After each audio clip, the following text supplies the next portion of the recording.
we are discussing about organization promoting adaptive sports. ठीक है, for chapter 4 physical education and sports for children with special need. चलिए, ऐसी कौन सी organisation है जो स्पेशल चाइल्ड या डिसेबिलिटी चिल्ड्रन के लिए स्पोर्ट्स ऑर्गेनाइज कराते हैं? आज हम उसकी डिस्कस कर रहे हैं। आज हम सबसे पहले डिस्कस करेंगे स्पेशल ओलंपिक भारत। ठीक है, पहले इसे बोलते थे स्पेशल ओलंपिक इंडिया, बाद में चेंज हुआ इसका नेम। बाद में क्या नेम हो गया इसका? Special Olympic Bharat. ठीक है, चैप्टर 4 से है। चलिए करते हैं start. It is an officially recognised program of Special Olympic International, which was started by Eunice Kennedy Shriver, sister of John F. Kennedy, the former president of USA. चलिए, कैसे कहाँ से स्टार्ट हुआ है, किसने स्टार्ट किया है? ये जो स्पेशल ओलंपिक है या इंटरनेशनल लेवल पे कहाँ से स्टार्ट हुआ है, किसने करा है? Eunice Kennedy Shriver. ठीक है, किसकी सिस्टर थे? Sister of John F Kennedy, the former president of USA. ठीक है, क्या सोचा था इन्होंने? ये किस सोच पे किया या क्या थॉट्स आए इनमें? इनमें क्या थॉट्स थे? इनकी सोच क्या थी कि जो डिसेबल चिल्ड्रन है या डिसेबिलिटी कैटेगरी वाले पर्सन है, उन्हें भी मौका मिलना चाहिए, अपॉर्चुनिटी मिलनी चाहिए, इक्वल अपॉर्चुनिटीज मिलनी चाहिए स्पोर्ट्स के लिए। ठीक है, आगे चलते हैं। In fact, she believed that with equal opportunity, देखिए वही बात हुई है। क्या है? नॉर्मल पर्सन कोई भी गेम खेल सकते हैं, उनके लिए बहुत सारे टूर्नामेंट हम ऑर्गेनाइज कराते हैं या ऑर्गेनाइजेशन उनके लिए बहुत सारी होती हैं। जैसे मैं बात करूं, अलग अलग गेम की अलग अलग फेडरेशन होती है। ठीक है, जैसे मैं बात करूं क्रिकेट की बात करूं तो अलग अलग कंट्री की फेडरेशन होगी। ठीक है, पूरे वर्ल्ड की एक अलग फेडरेशन होगी, तो बहुत सारी फेडरेशन हो जाती हैं। बट जो डिसेबिलिटी कैटेगरी के पर्सन होते हैं उनके लिए इतनी फेडरेशन नहीं बनी है, उनके लिए स्पेशल गेम बनाए गए हैं। ठीक है, जो एडेप्टिव स्पोर्ट्स के लिए हैं, बस मींस डिसेबल या दिव्यांग स्टूडेंट के लिए हैं, या दिव्यांग पर्सन भी बोल सकते हैं। जैसे आपने सुना होगा अभी रिसेंटली ईयर में इंडिया की जो ब्लाइंड टीम थी क्रिकेट की जो ब्लाइंड टीम थी, उसका भी वर्ल्ड कप होता है। ठीक है, उसमें इंडिया टीम जीत के आई थी, ब्लाइंड वाली, जिन्हें दिखाई नहीं देता, वो भी क्रिकेट का वर्ल्ड कप जीत के आए थे, टूर्नामेंट जीत के आए थे। तो उससे एक मोटिवेशन मिलता है, और जो डिसेबिलिटी वाले पर्सन होते हैं या डिसऑर्डर वाले पर्सन होते हैं, उन्हें एक मोटिवेशन मिलता है। ठीक है, आगे चलते हैं। ठीक है, and experience as anyone else pupil with intellectual disability could compete for more than ever thought possible. ठीक है, जो ऐसे पर्सन है इंटेलेक्चुअल डिसेबिलिटी वाले या नॉर्मल डिसेबिलिटी की बात करूं मैं, फिजिकल डिसेबिलिटी वाले, उन्हें भी इक्वल चांस मिलना चाहिए, एक अपॉर्चुनिटी मिलना चाहिए। ठीक है, ये नहीं कि उन्हें कभी भी कोई भी मौका नहीं मिला। सपोज करो एक अच्छा प्लेयर था, स्टार्टिंग में अच्छा खेलता था, किसी एक्सीडेंट की वजह से उसने अपना हाथ खो दिया, तो क्या वो स्पोर्ट्स नहीं खेलेगा? अगर मैं आर्मी की बात करूं, जैसे आर्मी होती है, अगर किसी पड़ोसी देश से वार हो जाती है, उस वार में उसका कोई हाथ या कोई भी बॉडी पार्ट कट गया और वो एक अच्छा स्पोर्ट्स पर्सन था, तो क्या वो आगे खेलेगा? नहीं। तो उसके लिए बहुत बेनिफिट है ये स्पेशल ओलंपिक भारत का। ठीक है, ये उन्हीं पर्सन के लिए जो डिसेबिलिटी या इंटेलेक्चुअल डिसेबिलिटी वाली कैटेगरी में आते हैं या फिजिकल डिसेबिलिटी वाली कैटेगरी में आते हैं। चलिए आगे चलते हैं। It is movement that uses sports as a catalyst to change the lives of children and adults with intellectual disability. देखिए यहाँ पर एक वर्ड यूज हुआ है कैटलिस्ट, ये साइंस का वर्ड है, बेसिकली ये केमिस्ट्री में यूज होता है। इसका मतलब क्या है? अगर ये वर्ड कहीं ऐड हो जाता है तो जो वो काम होने वाला है वो बहुत जल्दी से होता है। जल्दी मीन्स 4 चांद लग जाते हैं। जैसे एक मोटिवेशन मिलता है अगर हम कैटलिस्ट बना, यहाँ वर्ड का काम कौन कर रहा है? जो ये ऑर्गेनाइजेशन है। जैसे मैं स्पेशल ओलंपिक भारत की बात करूं, पैरा ओलंपिक की बात करूं, ये डिसेबल पर्सन के लिए एक अपॉर्चुनिटीज देते हैं। ठीक है, आगे चलते हैं। ठीक है, अडल्ट विद इंटेलेक्चुअल डिसेबिलिटी और मेंटली चैलेंज्ड पर्सन देखिए मेंटली चैलेंज पर्सन के लिए भी, जो डिसऑर्डर वाले कैटेगरी वाले होते हैं, उनके लिए भी स्पोर्ट्स बनाए गए हैं, तो उनके लिए भी मौका रहता है, अपॉर्चुनिटी रहती है, ठीक है। It was founded in 1987। कब स्टार्ट हुई है? 1987। ओके, ठीक है। आगे बात करते हैं। एज स्पेशल ओलंपिक इंडिया, उस टाइम पे क्या नाम था इसका? Special Olympic India. Okay, and change to special Olympic Bharat in 2001। देखिए ये स्पेशल ओलंपिक भारत नाम कब आया? 2001 में आया, ठीक है। इनसे एमसीक्यू पूछे जा सकते हैं आपसे कि स्टार्टिंग में स्पेशल ओलंपिक भारत का नाम क्या था, या स्पेशल ओलंपिक भारत नाम कब हुआ, ठीक है। 2001 में। It is recognised for the development of sports opportunities. ये इस डिसेबल चिल्ड्रन के लिए, दिव्यांग स्टूडेंट के लिए एक अपॉर्चुनिटी की तरह है ये ऑर्गेनाइजेशन, जो उन्हें मोटिवेशन करते हैं स्पोर्ट्स में पार्ट लेने के, बढ़ चढ़कर पार्ट लेने के लिए, ठीक है। अब आगे हम पढ़ेंगे स्पेशल ओलंपिक स्टार्टिंग क्या हुआ है, या पर्पस क्या है उसे कराने का, या मिशन क्या है, या विजन क्या है, उसके बारे में पढ़ेंगे। ओके, स्पेशल ओलंपिक भारत के मिशन की, ये मिशन क्या है स्पेशल ओलंपिक भारत का? It mission is to provide sports training and organise sports competition throughout the years for children and adult with intellectual disability. चलिए, जैसे आपके जोनल होते हैं, जोनल कंपटीशन होते हैं, जोनल कंपटीशन से पहले क्या करते हैं हम? एक ट्रेनिंग करते हैं। जोनल कंपटीशन से पहले क्या करते हैं हम? ट्रेनिंग करते हैं, उस गेम की कोचिंग लेते हैं, ठीक है। जो देखा होगा आपने, कि देखा होगा कि 0 पीरियड में कुछ बच्चे प्रैक्टिस करते हैं, तो ये जो ऑर्गेनाइजेशन है ये इन्हें ट्रेनिंग भी प्रोवाइड करा रही है, स्पोर्ट ट्रेनिंग भी देती है।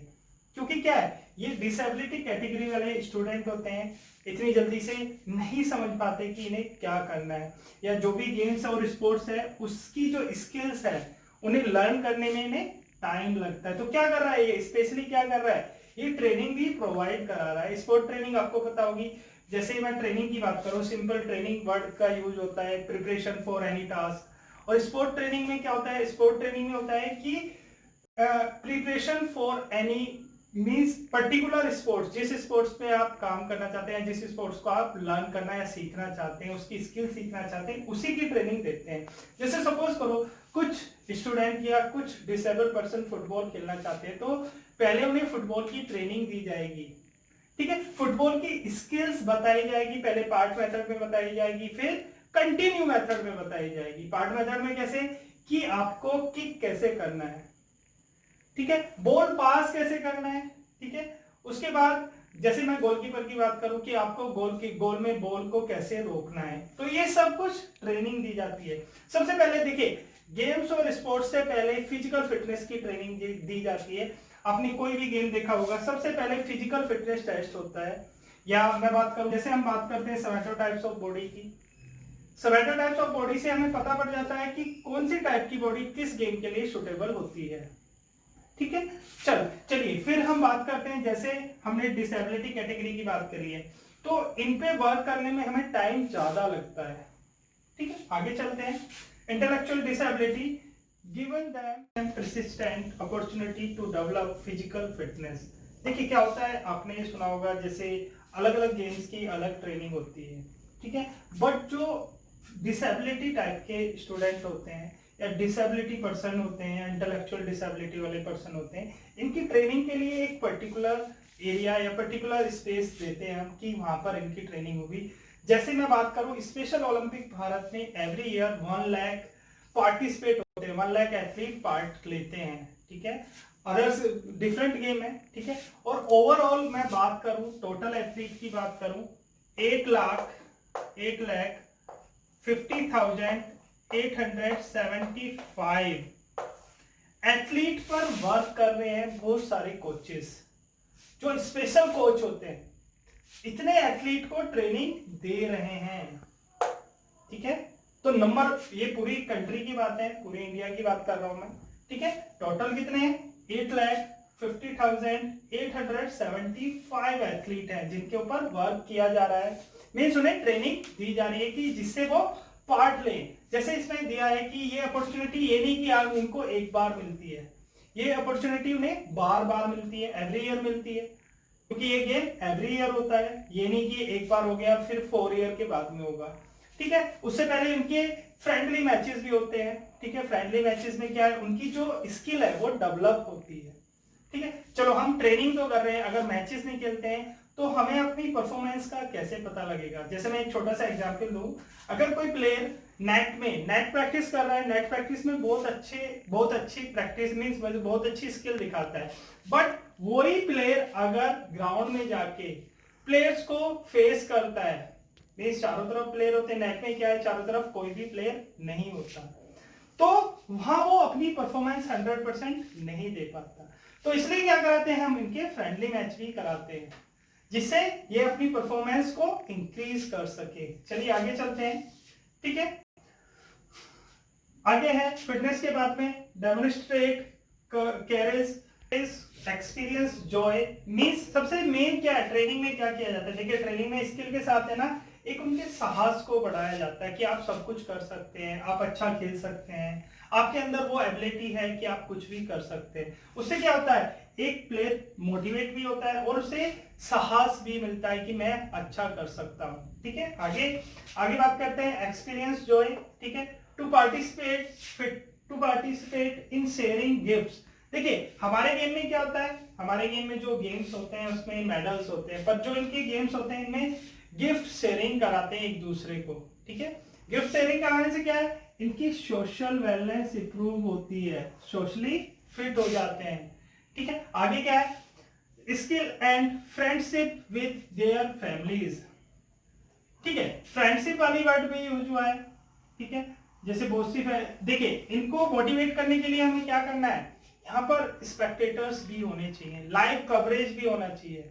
अगर स्पेक्टेटर्स या लाइव कवरेज नहीं होगा तो ये मोटिवेट नहीं होंगे या क्रेज नहीं होगा, साहस नहीं मिलेगा। ना साहस कैसे बढ़ता है किसी का भी, अगर उन्हें कोई मोटिवेट करने वाला हो, ठीक है। या फैमिली को भी सपोर्ट देनी है, फैमिली की भी मेन सपोर्ट होती है।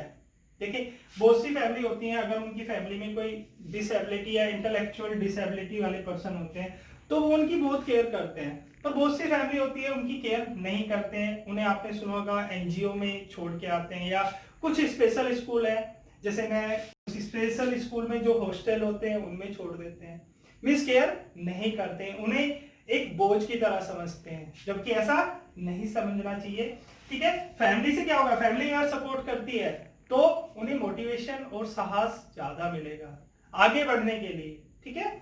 अब आता है विजन की बात करते हैं हम, ठीक है। विजन क्या है, it is a movement which improve the leaves of people with intellectual disability and in turn the leaves of everyone they touch through sports training. चलिए नॉर्मली में क्या, स्पोर्ट ट्रेनिंग में क्या होता है कि हम खुद चले जाते हैं ट्रेनिंग करने, हमें प्रॉब्लम नहीं होती, ठीक है। जैसे मैं मेल कैटेगरी की बात करूं, फीमेल में प्रॉब्लम होती है कि फीमेल को कोई ड्रॉप करने जा रहा है, मेल कैटेगरी में इतनी ज्यादा प्रॉब्लम नहीं आती। बट यहाँ क्या है, जो इंटेलेक्चुअल डिसेबिलिटी वाले स्टूडेंट है इनके ट्रेनिंग के लिए अलग से शेड्यूल बनाया जाता है, ठीक है। कोई घर वाला ही छोड़ के जाएगा, घर वाला ही लेने जाएगा। जैसे छोटे बच्चे होते हैं, आपने देखा होगा छोटे बच्चे ट्रेनिंग करने आते हैं, उन्हें ड्रॉप करने उनके पेरेंट्स आते हैं और फिर पिकअप करने भी पेरेंट्स आते हैं। या एक और सिस्टम हो सकता है कि उन्हें इस टाइप के स्टेडियम में छोड़ते हैं जहां पर सभी स्टूडेंट डिसेबिलिटी वाले होते हैं, तो क्या होता है एक जैसा एनवायरनमेंट रहता है, ठीक है, तो उन्हें प्रॉब्लम नहीं होती है। आगे चलते हैं, everyone touch through sport training and competition, it empowers people with intellectual disability to release। देखिए कंपटीशन वर्ड बहुत इंपॉर्टेंट है किसी भी कैटेगरी के लिए, चाहे वो डिसेबिलिटी कैटेगरी हो या नॉर्मल कैटेगरी हो। It empower people with intellectual disability to release their full potential and develop their skill through sport training. आपने देखा होगा जैसे आपकी सोसाइटी से कोई भी स्पोर्ट ट्रेनिंग के लिए जाता है तो ठीक है, वो ट्रेनिंग कर रहा है। अगर आपका थोड़ा बहुत भी इंटरेस्ट होता है तो आप उससे बात करते हैं, हाँ कि आप ट्रेनिंग करने कहाँ जा रहे हैं, ठीक है, तो वो बताता है आपको कि मैं ट्रेनिंग करने वहां जाता हूँ, बहुत अच्छी ट्रेनिंग होती है। या उसके पेरेंट्स दूसरे बच्चे के पेरेंट्स से भी बात करते हैं कि वहां बहुत अच्छी ट्रेनिंग दी जाती है। तो मेन रीजन क्या है, एक डिसेबिलिटी या इंटेलेक्चुअल डिसेबिलिटी पर्सन अगर अपने जैसे किसी इंटेलेक्चुअल डिसेबिलिटी पर्सन से बात करता है कि मैं वहां ट्रेनिंग करता हूं और मेरा इंटरेस्ट है वहां, और जब से मैं वहां गया हूं मेरी फिजिकल फिटनेस इंप्रूव हो रही है, वेलनेस इंप्रूव हो रही है, आप भी ट्राई करो। मींस मेन रीजन क्या है, एक बच्चे से हमें 100 बच्चे बनाने, प्रैक्टिस के लिए, ट्रेनिंग के लिए तैयार करने, प्रिपेयर करने, ठीक है, समझ में आया। जैसे एक स्टूडेंट है, उसकी सोसाइटी में उसके जैसे और 10 स्टूडेंट है, वो उनसे बात करता है तो वो भी ट्रेनिंग के लिए इंटरेस्टेड होते हैं, ट्रेनिंग में पार्ट लेते हैं। मींस एक बच्चे की ट्रेनिंग से और बच्चों पे भी इफेक्ट पड़ता है, वो भी इंटरेस्टेड होते हैं कि हम भी ट्रेनिंग ले सकते हैं, हम भी स्पोर्ट्स में पार्ट ले सकते हैं, हम भी कर सकते हैं। क्योंकि इन्हें कैसा फील होता है, इन्हें कभी भी ऐसा फील नहीं होने देना है कि हमारे बस की कुछ नहीं है, हम कुछ नहीं कर सकते। ये भी सब कुछ कर सकते हैं, ये भी स्पोर्ट्स खेल सकते हैं, बट इनके थोड़े से स्पोर्ट्स डिफरेंट होते हैं, रूल्स एंड रेगुलेशन चेंज होते हैं, ठीक है, पर स्पोर्ट्स में पार्ट ले सकते हैं। देखिए ट्रेनिंग एक ऐसी चीज है, अगर हम कंटिन्यू ट्रेनिंग करते हैं तो हम कुछ भी कर सकते हैं। अगर किसी भी टास्क की हम ट्रेनिंग कंटिन्यू करेंगे तो उसके हम मास्टर बन जाते हैं, परफेक्ट हो जाते हैं, परफेक्शन आ जाता है। तो एक ट्रेनिंग मींस एक बच्चे को ट्रेनिंग दे रहे हैं, सपोज करो स्टार्टिंग में मेरे फर्स्ट मंथ 10 स्टूडेंट थे, 10 स्टूडेंट डिफरेंट सोसाइटी थे, डिफरेंट सोसाइटी के थे, वो अपनी सोसाइटी में जाके बात करें उन बच्चे से, इंटेलेक्चुअल डिसेबिलिटी वालों से, तो नेक्स्ट मंथ मेरे पास 200 स्टूडेंट हो सकते हैं, अगर इतने नंबर ऑफ स्टूडेंट वहां हैं इंटेलेक्चुअल डिसेबिलिटी वाले। तो मेन रीजन यही है कि एक बच्चे से हम और बच्चों को मैसेज भेज रहे हैं कि आप भी कर सकते हैं, कोई प्रॉब्लम नहीं है, ठीक है, आप भी ट्रेनिंग कर सकते हैं, आप भी स्पोर्ट्स में पार्ट ले सकते हैं, ठीक है। अब हम बात करेंगे जो स्पेशल ओलंपिक की ओथ है, वो बहुत अच्छी ओथ है, उसके बारे में बात करेंगे, ठीक है। डिस्कस करते हैं हम स्पेशल ओलंपिक ओथ के बारे में। स्पेशल ओलंपिक भारत जो है उसकी ओथ है, जैसे आपने सुना होगा ओलंपिक में भी एक ओथ होती है, मींस गेम स्टार्ट होने से पहले सभी प्लेयर वो ओथ लेते हैं, ठीक है। ओलंपिक में तो ऑफिशियल के लिए भी ओथ होती है, ठीक है, बट स्पेशल ओलंपिक भारत में जो एथलीट है उनके लिए ओथ है, ठीक है। लेट मी विन मींस सबसे पहला वर्ड है लेट मी विन, मैं जीतूंगा। नेक्स्ट है but if I can not win, लेकिन अगर मैं नहीं जीत पाया, पहला वर्ड क्या था, मैं जीतूंगा, ठीक है। जो भी पार्ट लेने जाता है वो जीतने के लिए जाता है, मेन क्या होता है, वो जीतने के लिए जाता है। मीन्स अदर वर्ड्स में कह सकते हैं, वो बोल रहा है कि मुझे जीतने दो, ठीक है। मीन्स जो भी पार्ट लेने जाता है वो जीतने के लिए जाता है, पर ऐसा भी होता है अगर पार्ट दो प्लेयर हैं, दो कंपीटर में दो इंडिविजुअल के गेम हो रहे हैं तो एक तो हारेगा ही, ठीक है। तो आगे क्या लिखा है, but if I can not win, लेकिन अगर मैं नहीं जीत पाया, let me be brave in the attempt, मुझे ब्रेवली अटेम्प्ट करने दो, मीन्स पार्टिसिपेट करने दो। बहुत से प्लेयर होते हैं मीन्स चैलेंजेस देख के, टास्क देख के डर जाते हैं, नहीं, इनके अंदर जो मोटिवेशन है या करेज की बात करूं वो ऐसा होना चाहिए कि वो पार्ट लेना जरूरी है। जैसे आपने ओलंपिक की भी ओथ सुनी होगी, उसमें क्या है कि पार्ट लेना इंपॉर्टेंट है, ठीक है। जीतने से इंपॉर्टेंट क्या है, पार्ट लेना है। जब आप पार्ट लेंगे, देखिए सपोज करिए अगर आप पहली बार पार्ट ले रहे हैं, नहीं जीत पाए, तो आपको एक एक्सपीरियंस मिलेगा, नेक्स्ट टाइम आप जीतेंगे, ठीक है। जरूरी नहीं है, और जो पार्टी मिलेगा उसे एक्सपीरियंस कहां से मिलेगा कि वहां पर किस टाइप के गेम होते हैं या नहीं होते हैं, ठीक है। तो मेन क्या है, पार्ट लेना है, ठीक है, ब्रेवली पार्ट ले रहे हैं, यहां पर ब्रेवली पार्ट ले रहे हैं, ठीक है।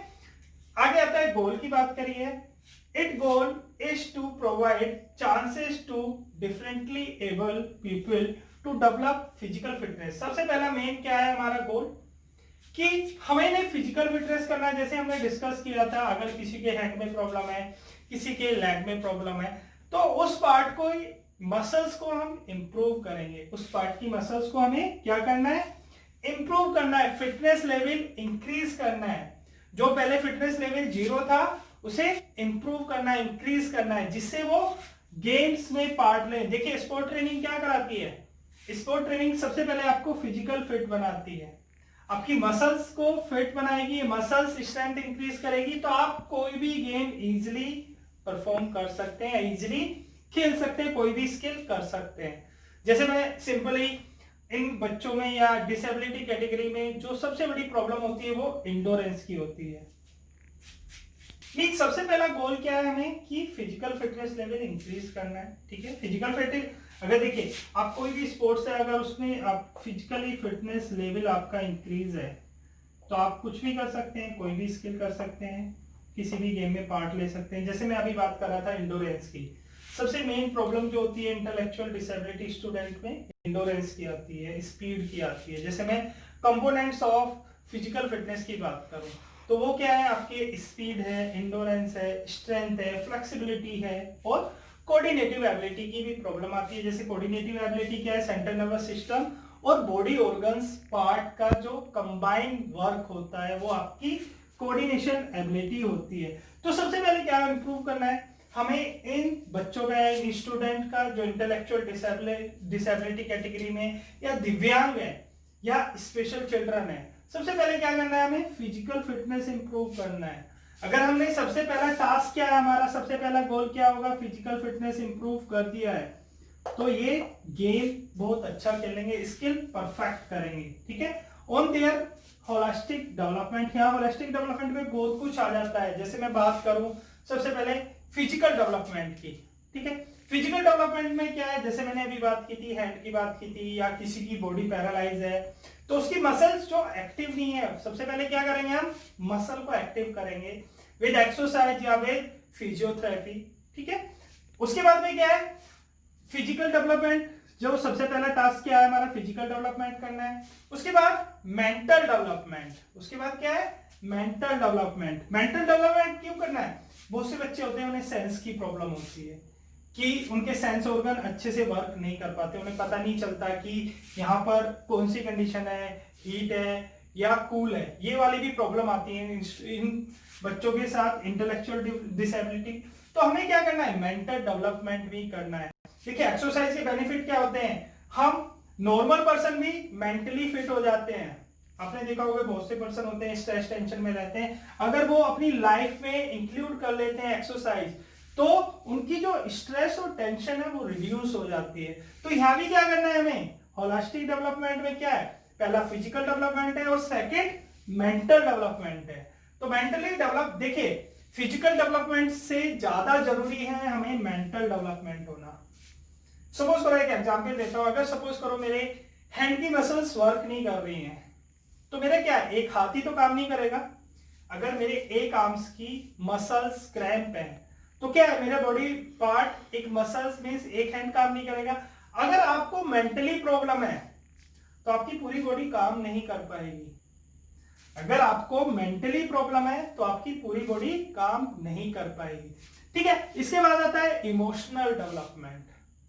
देखिए इमोशन कंट्रोल करना बहुत डिफिकल्ट होता है, तो स्पोर्ट्स में सबसे पहले क्या सिखाया जाता है, अपने इमोशन को कंट्रोल करना। और जो इस टाइप के बच्चे होते हैं, या मैं स्टूडेंट की बात करूं, इंटेलेक्चुअल डिसेबिलिटी वाले स्टूडेंट होते हैं, उनमें सबसे बड़ी प्रॉब्लम इमोशनल डेवलपमेंट की होती है। वो अपने इमोशन कंट्रोल नहीं कर पाते। ठीक है, वो कभी कभी सोचते हैं, उनके थॉट्स ऐसे होते हैं कि हम ऐसे क्यों हैं।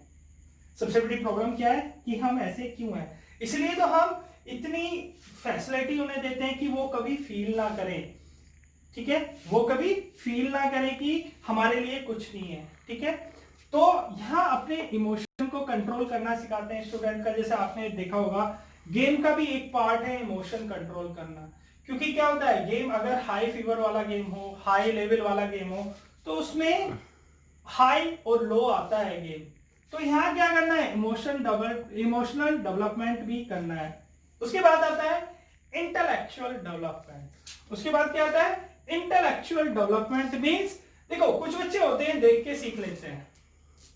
आपने बहुत से बच्चे देखे होंगे, वो फर्स्ट डे या सेकंड डे ट्रेनिंग पे आए और जो स्किल पहले बच्चे सीख रहे हैं उन्हें देख के सीख जाते हैं। जैसे मैं बात करूं, ट्रेनिंग के भी अलग अलग ग्रेड बनाए जाते हैं, grade A, grade B, grade C. Grade A में जो होते हैं वो परफेक्ट होते हैं स्टूडेंट, मींस ट्रेंड एथलीट होते हैं। अगर मैं ग्रेड बी की बात करूं, ग्रेड बी में मींस मीडियम टाइप के या उन्हें कुछ स्किल आती है, परफेक्शन नहीं होता कि ट्रेंड प्रॉपर नहीं होते हैं। ऐसे में सी ग्रेड की बात करूं वो बिगनर होते हैं, ठीक है। तो यहां क्या है, इंटेलेक्चुअल डेवलपमेंट करेंगे तो क्या होगा, वो जल्दी सीखेंगे देख के। आपने बहुत सी चीजें देखे होंगे, छोटे बच्चे देखे होंगे, जैसे वो वीडियो देखते हैं स्मार्ट क्लास पे, जो वीडियो होती है राइम होती है, तो उसी से सीख जाते हैं, वो उसके साथ लर्न करते हैं, उसके साथ बोलते हैं, वो उसी से सीख जाते हैं, ठीक है। इंटेलेक्चुअल डेवलपमेंट की बात आता है सोशल डेवलपमेंट, वो भी बहुत इंपॉर्टेंट पार्ट है, क्योंकि ये सोशली देखिए बहुत से पर्सन होते हैं इनकी बहुत केयर करते हैं, हेल्प करते हैं, इनके साथ रहना चाहते हैं, पर बहुत से पर्सन होते हैं इन पे टोंट मारते हैं, इनकी मजाक उड़ाते हैं। तो अगर इनकी मजाक हम उड़ाएंगे तो क्या प्रॉब्लम आएगी, ये नर्वस होंगे, डिमोटिवेट होंगे। तो ऐसा कभी भी नहीं करना है, ऐसे पर्सन की कभी भी मजाक नहीं उड़ानी है, ठीक है। अब आता है अच्छी, चलिए मैं दोनों को एक बार कंबाइन करता हूं। जैसे ओथ की बात करेंगे हम, देखिए ओथ में साफ साफ लिखा है मुझे जीतने दो। जब कोई ट्रेनिंग करता है ऐसा डिसेबिलिटी, इंटेलेक्चुअल डिसेबिलिटी वाले पर्सन जब ट्रेनिंग करते हैं तो हमें इन्हें मोटिवेशन देना चाहिए।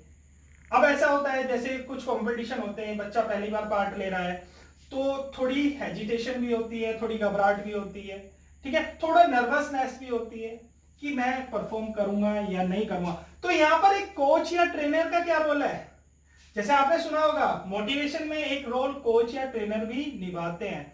तो कोच और ट्रेनर का क्या रोल है कि वो उसे मोटिवेट करेगा। मोटिवेट करने के मेथड्स अलग अलग होते हैं, रिवॉर्ड है, सर्टिफिकेट है, ठीक है। तो यहां मोटिवेट किस बेस पे करेगा कि आपकी लास्ट ईयर परफॉर्मेंस बहुत अच्छी थी, आपकी लास्ट ईयर परफॉर्मेंस बहुत अच्छी थी, आप इस बार भी अच्छा करेंगे।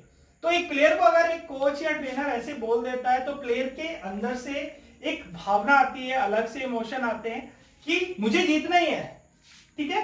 चलिए दोनों क्लियर है, दोनों में कोई प्रॉब्लम नहीं है। अब आता है अचीवमेंट्स। अचीवमेंट्स की बात करते हैं। Special Olympics Bharat has been organised national game, जैसे नेशनल गेम और भी हैं, और भी गेम एवरी ईयर होते हैं, तो इसे भी हम एवरी ईयर कराते हैं, ठीक है। जैसे मैंने पहले बात की थी 1 lakh student, 1 lakh athlete part लेते हैं एवरी ईयर। और टोटल कोचिंग कितने ले रहे हैं, टोटल कोचिंग जो ले रहे हैं 8,50,875, इतने एथलीट कोचिंग ले रहे हैं डिफरेंट स्टेट में, ठीक है। तो यहां से क्या तैयार हो रहे हैं हमारे प्लेयर, यहां से क्या होते हैं, ये रेडी होते हैं, ठीक है। और ये इंटरनेशनल लेवल पे भी पार्ट लेते हैं, ठीक है। National games in various discipline since 2002, ठीक है। 2002 से हमने स्पेशल ओलंपिक भारत नाम रखा था, उससे पहले इसका नाम था स्पेशल ओलंपिक इंडिया, ठीक है। It has organised various tournaments and championship, जैसे और गेम में टूर्नामेंट्स और चैंपियनशिप होती हैं, इनके लिए भी टूर्नामेंट और चैंपियनशिप करा रहे हैं। डिफरेंट गेम है, देखिए थोड़ा चेंज होगा गेम में, रूल्स एंड रेगुलेशन चेंज होगा, परफेक्ट वही गेम नहीं होगा, ठीक है। इनके कोड, डायग्राम या फील्ड की मेजरमेंट कम होती है, ज्यादा नहीं रख सकते, ठीक है। Such as national games, national floor hockey, देखिए इनके लिए कौन सी होती है, नेशनल फ्लोर हॉकी चैंपियनशिप होती है, ठीक है। नेशनल फुटबॉल, फुटबॉल की मैं पहले भी बात कर चुका हूं, जैसे 7 साइड प्लेयर जो गेम होता है, 7 साइड प्लेयर गेम होता है, उसमें क्या होता है, टोटल टीम में 7 प्लेयर होते हैं। और जो इंटरनेशनल रूल्स की बात करूं मैं तो उसमें क्या है 11 प्लेयर होते हैं, ठीक है। अगर फीफा के अकॉर्डिंग बात करूं, ठीक है, तो वहां 11 प्लेयर होते हैं। कोर्ट की लेंथ ज्यादा होती है, यहाँ कोर्ट की लेंथ कम होगी, ठीक है। जो उनका फील्ड होगा उसकी लेंथ भी कम होगी और ब्रेथ भी कम होगी, गोल पोस्ट का साइज भी कम होगा, ठीक है। टेबल टेनिस की बात करते हैं, टेबल टेनिस चैंपियनशिप है एंड नेशनल बैडमिंटन चैंपियनशिप है। ये इतने सारे गेम हैं जो चैंपियनशिप हम एवरी ईयर कराते हैं। जैसे आपने सुना होगा दिव्यांग स्टूडेंट के लिए व्हील चेयर बास्केटबॉल भी होती है, उनके लिए क्या होता है, व्हील चेयर बास्केटबॉल होती है, व्हील चेयर वॉलीबॉल भी होती है।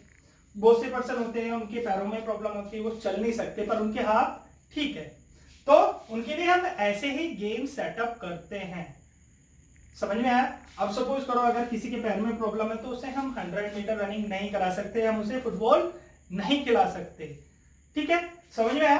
अब मैं बात करता हूं कि सिंस 1987 टू 2005, ठीक है, ये लिख रहा है सिंस, मैं रफ कर देता हूं ऊपर से, एक बार जूम करके ठीक है। चलिए अब बात करते हैं हम इनके गेम्स की, जैसे समर, जैसे आपने सुना था समर ओलंपिक, विंटर ओलंपिक। तो टोटल इनके सिंस 1987 टू 2005 टोटल जो चैंपियनशिप हुई है उनके बारे में बात कर लेते हैं। ठीक है, 8 वर्ल्ड कप समर गेम्स, जो इनके 8 वर्ल्ड कप हुए वो समर गेम्स हैं। ठीक है, समर गेम्स में 8 वर्ल्ड कप कंडक्ट कराए, 5 वर्ल्ड कप विंटर गेम्स। ठीक है, 5 वर्ल्ड कप विंटर गेम्स। अब हम बात कर लेते हैं मेडल्स की। ठीक है, टोटल नंबर ऑफ मेडल्स कितने मिले हैं। ठीक है, सिंस 1987 टू 2005 तक की बात कर रहे हैं। It's athletes have von 359 gold 359 gold, 353 silver and 423 bronze medal in these games। ये नहीं है कि खाली पार्टिसिपेट कर रहे हैं, साथ के साथ मेडल भी मिल रहे हैं। तो मेडल मिलने से क्या है, मोटिवेशन मिल रहा है। ठीक है, आज की आपकी क्लास थी जो ऑर्गेनाइजेशन प्रमोटिंग स्पोर्ट्स। ठीक है, उसमें हमारा टॉपिक था special Olympic Bharat. Next topic होगा आपका पैरालंपिक। ठीक है, आज के लिए इतना ही है। Thank you.